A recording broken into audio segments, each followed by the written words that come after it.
Boa tarde, minhas amigas, meus amigos. O bate-papo com o Blog da Cidadania, ao meio-dia, começa nesse momento com uma bomba hoje. Realmente eu acho uma bomba porque envolve muita coisa, envolve o STF e cria uma situação nova, que até agora não tinha surgido, em que a cúpula do judiciário brasileiro é envolvida na Vaza Jato como vítima da Lava Jato. E as implicações políticas disso, eu acredito que vão ser sentidas no curto prazo. Diferentemente de tudo que aconteceu até agora, que tem potencial para gerar desdobramentos futuros, esse caso denunciado hoje pela Folha de São Paulo, inclusive sem muito alarde, nem foi a manchete principal da Folha de São Paulo, né? Foi uma manchete secundária, e apesar da contundência que os fatos que eu vou elencar daqui em diante, eles vão mostrar que as reações estão sendo de extrema contundência, até porque o que mostram essas denúncias é muito contundente, e eu quero fazer só uma observação de que o que é engraçado é que não se contesta mais a veracidade dos vazamentos, né, da Vaza Jato, das mensagens. Agora que os hackers foram presos e que essas mensagens estão todas em poder da Polícia Federal e em breve do Judiciário, né, porque já veio a notícia de que as mensagens vão ser enviadas para o Judiciário, para o juiz Valisney, não sei das quantas, lá de Brasília.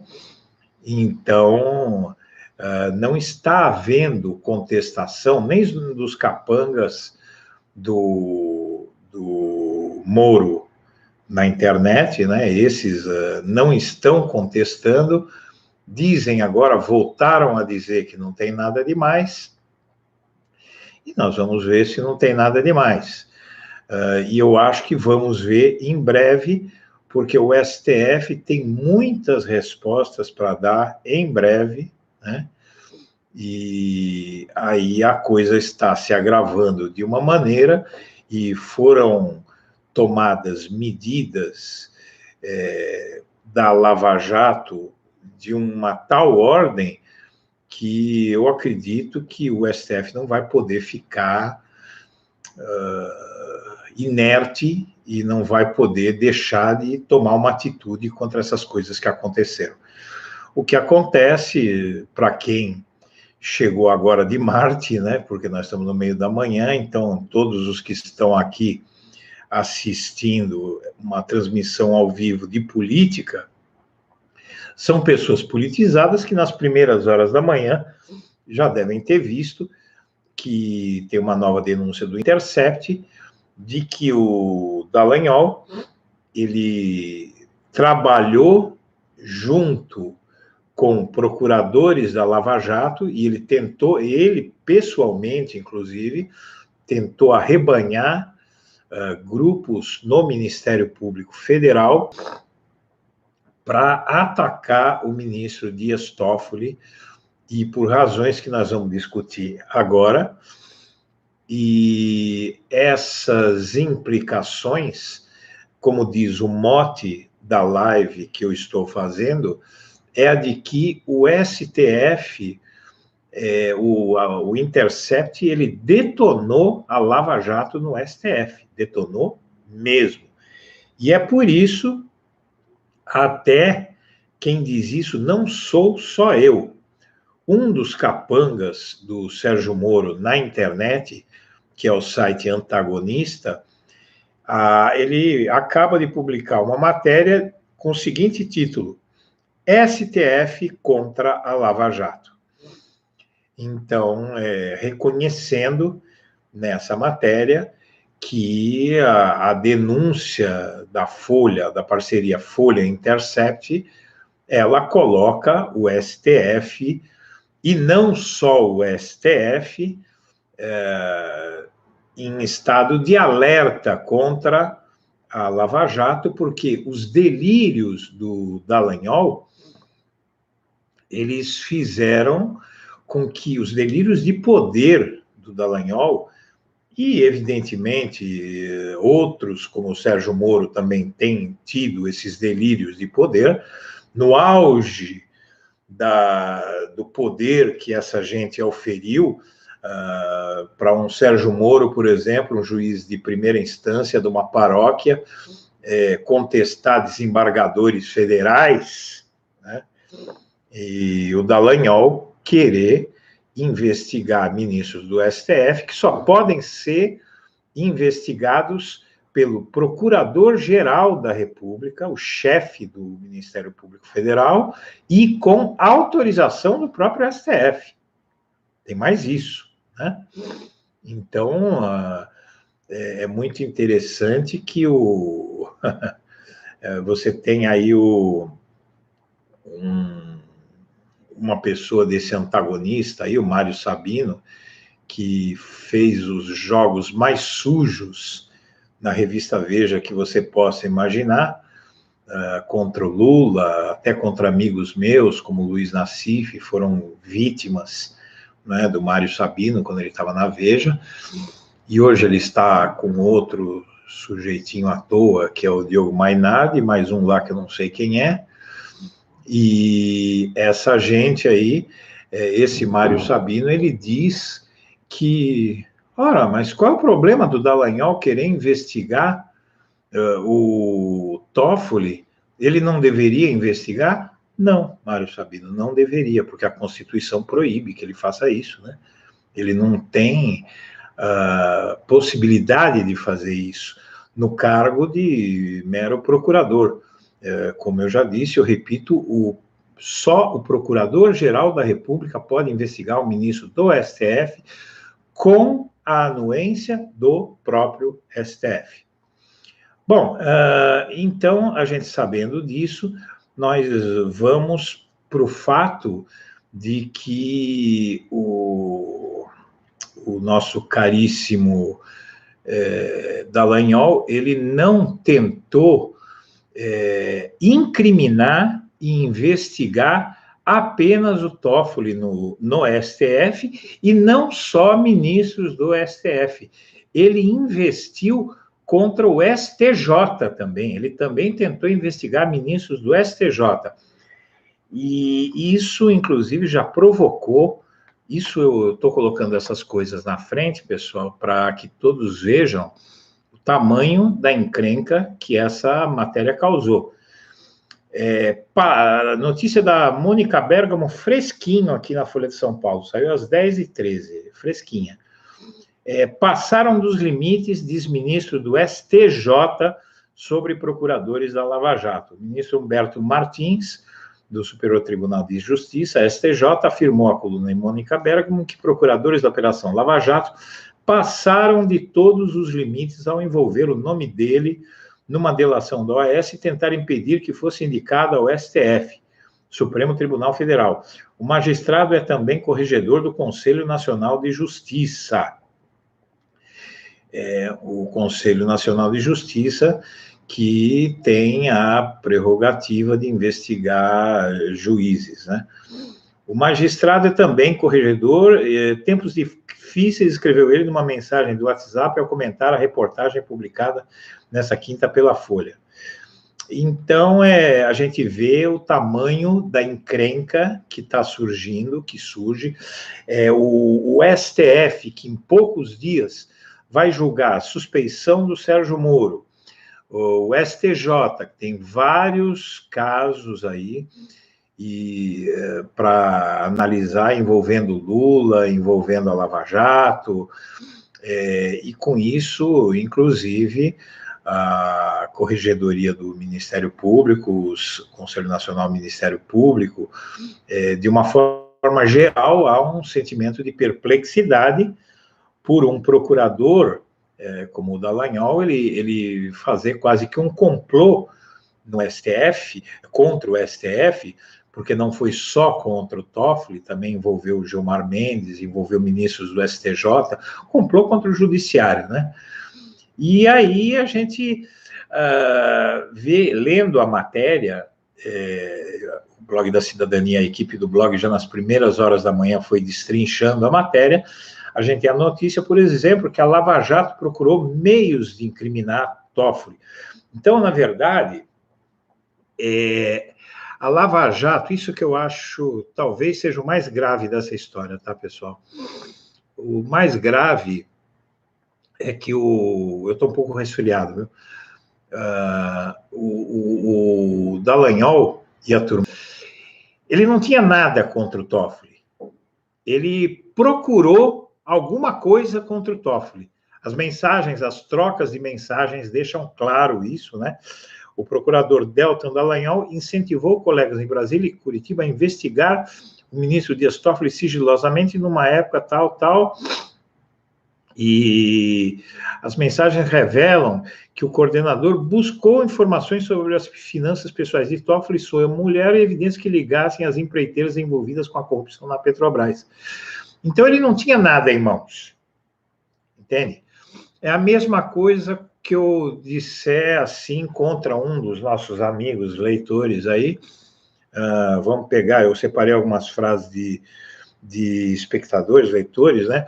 Por exemplo, tem o Ricardo Code aqui que diz: precisamos de um tsunami vermelho nas próximas eleições para tirar o Brasil desse fascismo. Rogério Sacramento: ninguém fala dos programas policiais que ajudaram a construir a mente fascista no país. O Júnior Silva: se você é capaz de tremer de indignação a cada vez que se comete uma injustiça no mundo, então somos companheiros. Frase Che Guevara. Então é como se eu pegasse qualquer um, o Ricardo, o Rogério ou o Júnior, e falasse, e eu fosse do Ministério Público, e eu dissesse o seguinte: olha, esse Ricardo aí, pessoal, acha alguma coisa, vasculha a vida dele aí, eu quero alguma coisa que esse cara está me incomodando. Pega o Rogério aí, levanta a vida do Rogério. Pega o Júnior aí, passa o Júnior, vira o Júnior do avesso, eu quero alguma coisa a respeito dele. Entenderam? Então, o negócio é sério, né? E o Dallagnol propôs aos colegas que violassem a lei. Ele estava certo. Ele diz assim, numa das mensagens: eu sei que o competente para investigar esses ministros é o Procurador-Geral da República, RS, de riso, mas talvez possa contribuir com vocês com alguma informação acessando umas fontes. Então, ele até dá uma risadinha e ele diz que ele sabe que ele não podia estar fazendo. Então, ele diz que ele está infringindo a lei, né, mas tenta convencer os colegas a infringir a lei junto com ele. A Lava Jato, num primeiro momento, o Dallagnol conseguiu fazer com que a Lava Jato investigasse o Toffoli e não achou nada contra ele. Eu não estou nem defendendo o Toffoli, tá? Que é um sujeito que eu tenho ele meio atravessado aqui por algumas coisas que ele fez, como todos nós, né? Porém, se não achou nada, não achou nada, né? Esse caso contra o Toffoli rolou durante um tempo aí e tal, não acharam nada contra ele. Ele foi um cara, inclusive, muito atacado, e algumas besteiras que ele andou fazendo, eu acho que é por isso, porque ele era visto como ministro do Lula, porque ele foi indicado pelo Lula, ele foi advogado do PT. Então, o Toffoli fica reiteradamente tentando provar que ele não é petista, e às vezes ele comete injustiça só para provar que não é petista. Então, eu não gosto do Toffoli por causa disso. Porém, não encontraram nada contra ele, e aí o Dallagnol falou: olha, não encontrou, mas segue investigando que alguma coisa vocês vão achar. É nessa linha, tá? Que acontecia a coisa. E a razão pela qual fizeram isso com o Toffoli é que é muito séria. São várias coisas sérias que tem nessa denúncia aí. Isso é muito sério também. É uma das coisas mais sérias. Eu vou até ler para vocês para ficar bem, para eu ser bem objetivo. 2 decisões de Toffoli no STF tinham contrariado interesses da força-tarefa nos meses anteriores. Ele votara para manter longe de Curitiba as investigações sobre corrupção na eletronuclear e soltara o ex-ministro petista Paulo Bernardo poucos dias após sua prisão pelo braço da Lava Jato em São Paulo. Os procuradores Carlos Fernando dos Santos Lima e Diogo Castor de Matos, da Força Tarefa de Curitiba, chegaram a criticar Toffoli num artigo publicado pela Folha de São Paulo no início de julho, em que compararam a soltura de Bernardo a um duplo twist carpado por causa da ginástica jurídica usada para justificar a decisão. As mensagens obtidas pelo Intercept não permitem esclarecer se alguma investigação formal sobre o ministro do STF foi aberta, mas mostram que Dallagnol continuou insistindo no assunto, mesmo depois que um vazamento obrigou os procuradores a recuar. Então, o Toffoli, ele não foi investigado por cometer algum crime. Tentaram intimidá-lo. Vê a gravidade, isso é coisa de máfia, né? Como é que age a máfia? Se tem alguém que não está colaborando, a máfia vai lá e toca fogo no carro do cara, entendeu? Mata o cachorro do cara e pendura ele na porta da casa do cara, não é isso? Então, eles começaram a fazer investigações para que o Toffoli não tomasse mais medidas que contrariasse o poder quase divino que esses procuradores e o próprio Sérgio Moro se autoconferiram, achando que eram super-heróis da República, né? Tinha aquelas fotos, todos vocês devem lembrar, de uma foto institucional da Lava Jato, que tinha o Dallagnol à frente, assim, sabe, com aquela pose de super-homem, né? Sabe aquela pose que o super-homem tá assim, com as mãos nos ombros e a capa esvoaçando, assim, era o Dallagnol naquela foto, e os procuradores como uma flecha atrás dele, indo um atrás do outro para trás, assim, formando uma flecha, e o Dallagnol era a ponta da flecha, né, nessa fotografia, uma coisa ridícula, uma coisa incompatível com a seriedade que se espera do Ministério Público. Então, a gente tem gente que trabalhou e que trabalha nessa operação, posando de super-heróis, fazendo um trabalho publicitário, e depois, agora, se sabe, com a intenção de lucrar muito. Palestras de R$30 mil, né? Uma palestra por 1 hora de falação, ele ganhava o que ele demorava 1 mês para ganhar de salário no Ministério Público Federal. Em uma palestra. Imaginem que ele deu uma quantidade enorme de palestras, dezenas de palestras. E aí,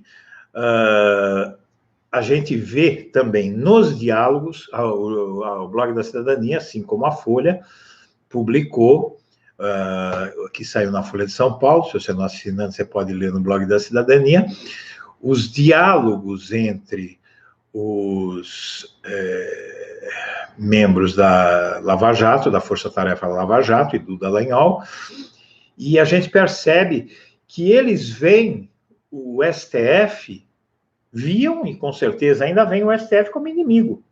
Daí, inclusive, os ataques ao STF nas manifestações de extrema-direita, né? Então, os diálogos entre eles ficam muito claros, de que o STF tinha que ser domado, e a forma como eles encontraram de domar o STF foi começar a fazer denúncias para intimidar os ministros do STF. É coisa de máfia, tá? E também a notícia que eu já dei aqui, que o Dallagnol e companhia, eles também investigaram ministros do STJ ilegalmente, né? Então, tem o caso do Humberto Martins, né? E com certeza deve ter havido o Gilmar Mendes também estava na mira, né? E sabe-se lá quem mais, né? Com certeza o Lewandowski deve ter sido investigado, mas o Lewandowski é um sujeito de uma seriedade tal, tão inatacável, que eles vão perder tempo. O Lewandowski nunca conseguiram levantar um A sobre a vida desse cara. Então, a Folha de São Paulo tentou ouvir o Dallagnol sobre as denúncias.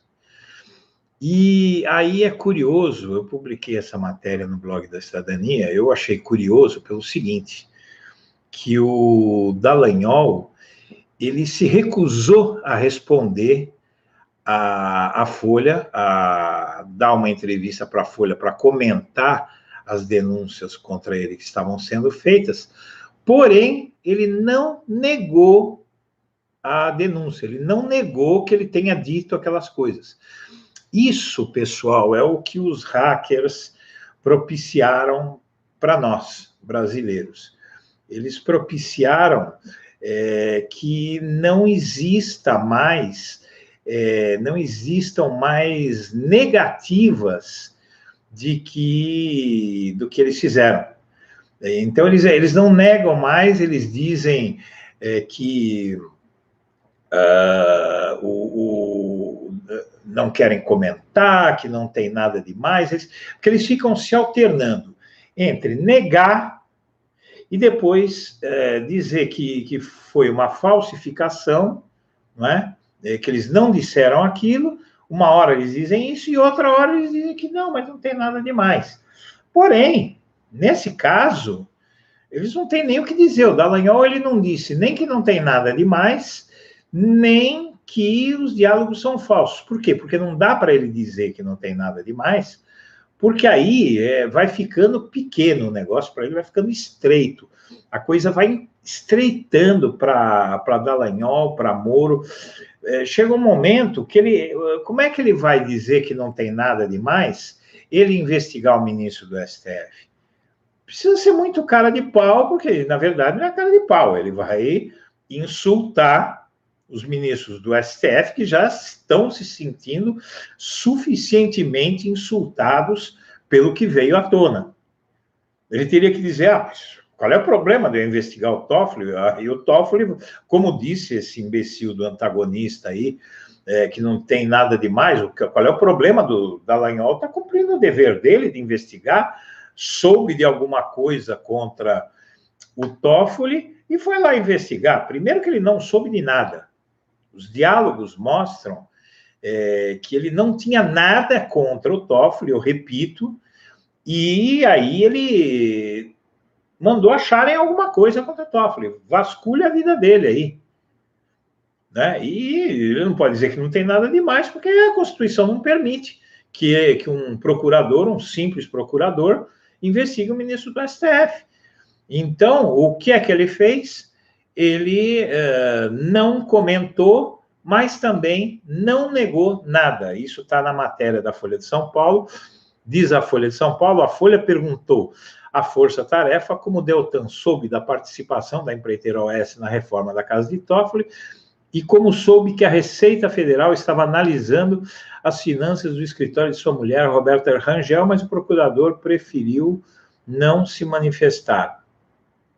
O chefe da Força Tarefa também não quis esclarecer porque usou informações da delação do empreiteiro Léo Pinheiro para tentar impedir a nomeação do ministro Humberto Martins, do STJ, para uma vaga no Supremo, como revelam as mensagens obtidas pelo Intercept. A Força Tarefa reafirmou que não reconhece a autenticidade... está aqui. E que ele foi obtido de uma forma criminosa. Os procuradores pautam sua conduta, o procurador Eduardo Pereira, que trocou informações sobre Toffoli com o Deltan, não quis fazer comentários. Então, sabe, gente, é muito escancarado o que está acontecendo. E aí, tem uma primeira consequência de tudo isso, que é a notícia de que o Toffoli e o Gilmar Mendes estudam medidas contra Dallagnol. Eles já anunciaram que estão para tomar medidas, pode ser medidas processuais, eles podem querer processar, ou eles podem propor ao Supremo medidas contra Dallagnol, e eu acho que quem mais se envolveu nisso, né? E a gente sabe que o Dallagnol, tudo que ele fazia era com a bênção e a cumplicidade de Sérgio Moro. Então, eu acredito que em breve, porque o Intercept ele vai guardando e ele vai soltando aos poucos.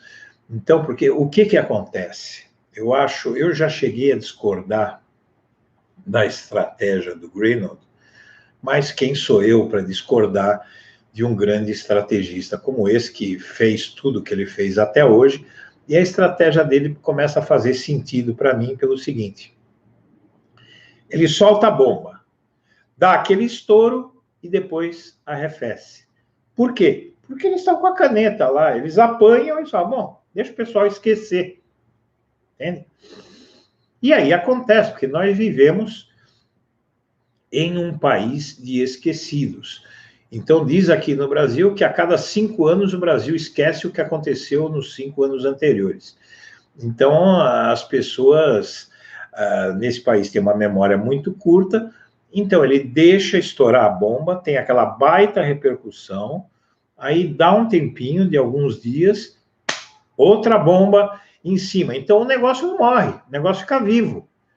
Porque ele soltasse tudo de uma vez, ia dar um escândalo gigantesco, e só que nada iria acontecer, porque quem fez essas barbaridades, que é o Judiciário e o Ministério Público, estão com o poder na mão, e você tem aqueles que não fizeram isso no Judiciário, como muita gente no STF, mas tem medo.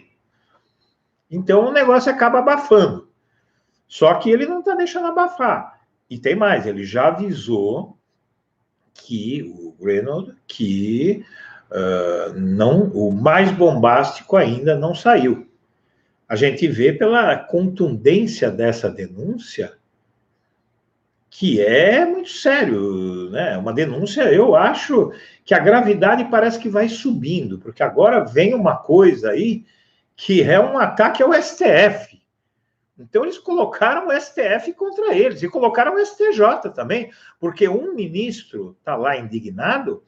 Isso tem um corporativismo lá, tanto no STF, em qualquer situação, quando um é atacado, todos se solidarizam, porque eles sabem que eles estão todos no mesmo barco. Então, vai vir aí coisa. Não se esqueçam que a última vez que atacaram o Toffoli, e foi justamente o capanga do Moro, o antagonista, que começou a acusar o Toffoli de bandido, de censor, bandido não, perdão, de censor, né? O antagonista fez aquele bafafá, a imprensa, inclusive, o próprio Intercept se solidarizou com o antagonista, que hoje é atacado, o antagonista pede a prisão de um jornalista por ter feito jornalismo, e esse antagonista se diz jornalistas, eles, os caras que pilotam o antagonista, se dizem jornalistas e ficam pedindo a prisão de um jornalista por fazer jornalismo.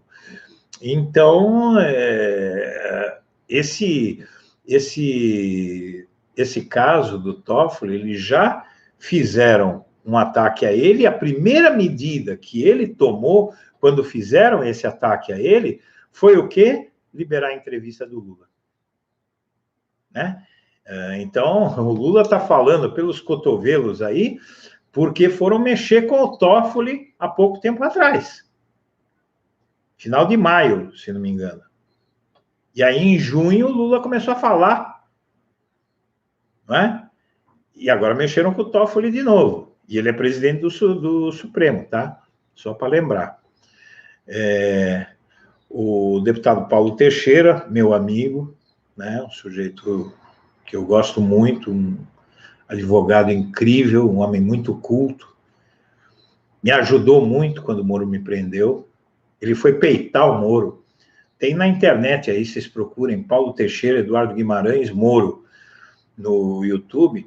O Paulo Teixeira foi lá peitar o Moro na cara dele. Teve uma audiência ali na Câmara, o Paulo Teixeira sentou na mão, você prendeu o Eduardo Guimarães, por que você prendeu, não sei o quê. Aí o Moro, eu que ele é jornalista, sabe? Aquela vozinha de marreco, né?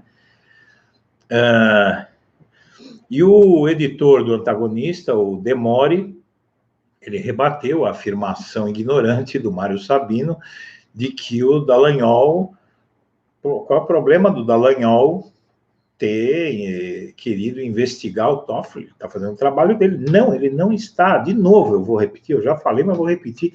Não, ele não está fazendo o trabalho dele, não é trabalho dele investigar ministro supremo, isso é contra a lei, né? O ministro Humberto Martins, ele perdeu uma vaga no STF por influência do Dallagnol, para vocês verem que os delírios de poder do Dallagnol não eram injustificados, porque se ele teve poder para impedir um ministro do STJ, uma corte superior, um procurador de uma paróquia de Curitiba, procuradorzinho, que ganhou essa dimensão, assim como um juizinho, que era o Moro, ganhou aquela dimensão. O Moro, ele conseguiu derrubar a decisão de desembargador, mostrando que o judiciário brasileiro é uma zona, né? Cotado para ocupar uma vaga na mais alta instância do Poder Judiciário, o Supremo Tribunal Federal, o alagoano Humberto Eustáquio Soares Martins, que ocuparia a vaga que substituiria Teori Zavascki, morto em acidente aéreo em 2017, teve a nomeação barrada, possivelmente por influência de Dallagnol, procurador-chefe da Lava Jato em Curitiba. Segundo os diálogos divulgados nesta quinta pela Folha, Dallagnol teria enviado a Eduardo Pelela, assessor do Procurador-Geral da República, Rodrigo Janot, informações para serem entregues ao então presidente Michel Temer para barrar a indicação de Humberto Martins. É importante o PGR levar a Temer a questão do Humberto Martins, que é mencionado na OAS como recebendo propina. SIC. Disse Deltan ao colega, deixa com nós, respondeu Pelela, no português, ao rés do chão. Cada vez que eu vejo uma agressão à bela e inculta língua pátria, eu fico arrepiado. Deixa com nós, né? Teria que dizer deixa conosco, mas esse crime contra o idioma não é mais grave do que o crime dos outros crimes que eles cometeram. Enfim, o jurista, aqui uma notícia solta, o jurista Walter Maierovitch garante e explica, ele é professor e jurista, ele garante que o Bolsonaro cometeu crime de responsabilidade com o caso do presidente da OAB. E depois de Alcolumbre engavetar nomes, Bolsonaro retira indicações ao CAD. O Congresso começa a retalhar Bolsonaro, hein? Eles engavetaram todas as indicações do Bolsonaro ao CAD, Conselho Administrativo de Desenvolvimento Econômico, lá, é um órgão da maior importância, e o Congresso tinha a prerrogativa de vetar e vetou tudo. Eu acho que isso é um dos efeitos, né, dessa situação que o Bolsonaro está criando, né? Então, sabe, pessoal, eu acho aqui que a gente chegou em um ponto muito grave e que, dessa vez, o resultado vai demorar pouco para aparecer. Eu acho que vai demorar pouco para aparecer, tá? Porque o STF agora, já no começo de agosto, tem muitas decisões para tomar. O tal capanga do Moro na internet, o antagonista, está batendo na tecla, de alguma maneira ele tem razão, ele está passando uma mensagem, o antagonista, de que ele tem, porque eu vou explicar, ele está falando que tudo isso que está sendo feito pela Vaza Jato é para influir na decisão do Celso de Mello, na segunda turma do STF, no caso da suspeição de Moro e do habeas corpus para Lula, que vai ser julgado agora no começo de agosto. Ora, por que o Celso de Mello só? Veja bem, em junho, o Lewandowski e o Gilmar Mendes votaram pelo habeas corpus para Lula e contra votaram Celso de Mello, Carmen Lúcia e Edson Fachin. Se o antagonista diz, acompanhe o meu raciocínio, se o antagonista diz que tudo isso é para influir na cabeça do Celso de Mello e ignora Carmen Lúcia e Edson Fachin, significa que ele conseguiu, desses dois, informações de que eles não vão se deixar impressionar pelas denúncias da Vaza Jato que vieram após aquele caso do Lula, após ser negado... Não vieram após, eles vieram concomitantemente, quase ao mesmo tempo. Mas foi muito no começo, né? Não tinha saído coisas tão graves. Então, o antagonista está sugerindo que Carmen Lúcia e Fachin já estão no bolso, tá? E que o Celso de Mello é uma dúvida, porque o Celso de Mello, então, se ele mudar de lado, aí realmente o Lula ganha o habeas corpus, e tem matérias hoje do antagonista lamentando, eles estão fazendo a cabeça do Celso de Mello, ele está falando lá, né, o antagonista está dizendo.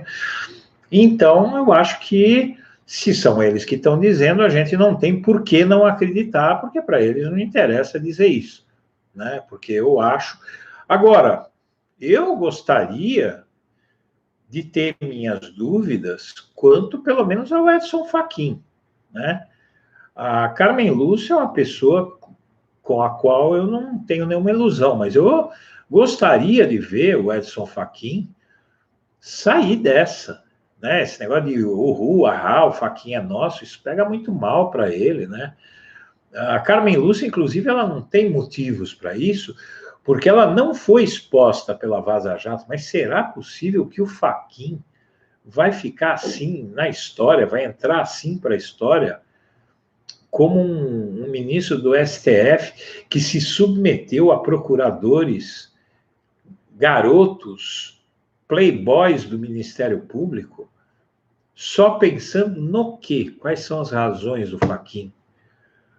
Então, espero que não. Mas se pelo menos o Celso de Mello fizer o que o antagonista está falando, está muito bom, o Lula vai ser libertado, e também o Sérgio Moro, tudo que ele decidiu vai ser anulado, se ele for considerado suspeito, isso cria uma jurisprudência, e pode ser anulado alguma coisa boa que o Sérgio Moro fez? Pode, mas tem que fazer direito, gente, senão não é justiça, entendeu? Porque uma justiça que prende tanto inocentes quanto culpados, ela é tão criminosa quanto os culpados que ela prendeu. Vocês entendem? Porque é melhor 1000 culpados soltos do que o inocente preso. Isso é um dogma do direito universal. Qualquer advogado de porta de cadeia vai concordar comigo que é inadmissível, à luz do direito, da verdade, da justiça e da civilização, que pessoas sejam condenadas sendo inocentes. Isso é o pior dos crimes para mim. Vocês imaginem o que é você. Você vai falar, são efeitos colaterais. Então imagine você, bolsominion idiota, que está aí xingando a gente. Imagine você ser preso sendo inocente. Pensa nisso, se você iria dizer sobre isso mesmo. Eu estou preso, mas eu sou um efeito colateral, né? Por mais idiota que você seja, eu acho que nem toda idiotia do mundo vai fazer você se conformar em ser preso porque você é um efeito colateral de um bem maior de fazer justiça. E não vai fazer justiça nenhuma, porque quando você prende inocentes e culpados, você não está fazendo justiça. Até porque a Lava Jato, ela é seletiva. Você tem aí o Aécio Neves com gravação, com vídeo, com mala de dinheiro, com a voz dele pedindo propina, falando que vai matar o primo, e o cara tá solto aí. Né? Quanta gente não tá solto? Olha o Temer. Temer não tem mandato, não tem foro privilegiado. Por que o Temer tá solto? Tem tanto crime do Temer. O Lula tá preso, o Temer, que tem muito mais contra o Temer do que contra o Lula, inclusive áudio, que nunca existiu contra o Lula, e o Temer está solto. Entende? Então, não tem justiça nenhuma. O que tem é uma perseguição política, é aos amigos tudo, aos inimigos a lei. É uma justiça seletiva. A Lava Jato, ela é seletiva. Né? Ela alivia para uns. O Aécio Neves, que coincidentemente apareceu confraternizando com o Sérgio Moro numa foto ali, os dois de risadinha, cochichando ali, né? Apesar de tudo que há contra ele, está solto. Né? Isso, pessoal. Então, é isso que a gente não pode admitir no Brasil. Já chegamos ao fim aí, chegamos a um pico aí de quase 5 mil pessoas ao vivo. E aí eu quero terminar pedindo a você, que acompanha o blog da Cidadania, que se não está inscrito, inscreva-se no nosso canal, compartilhe esse vídeo, dá uma curtida nele, se puder, e se der, pessoal, torne-se membro do canal aí, ajuda a gente precisa de apoio para continuar fazendo nosso trabalho, tá bom? Pessoal, eu agradeço muito a atenção, tá, de vocês, e amanhã, na mesma bate-hora, no mesmo bate-canal, eu vou estar por aqui. Grande abraço para todo mundo.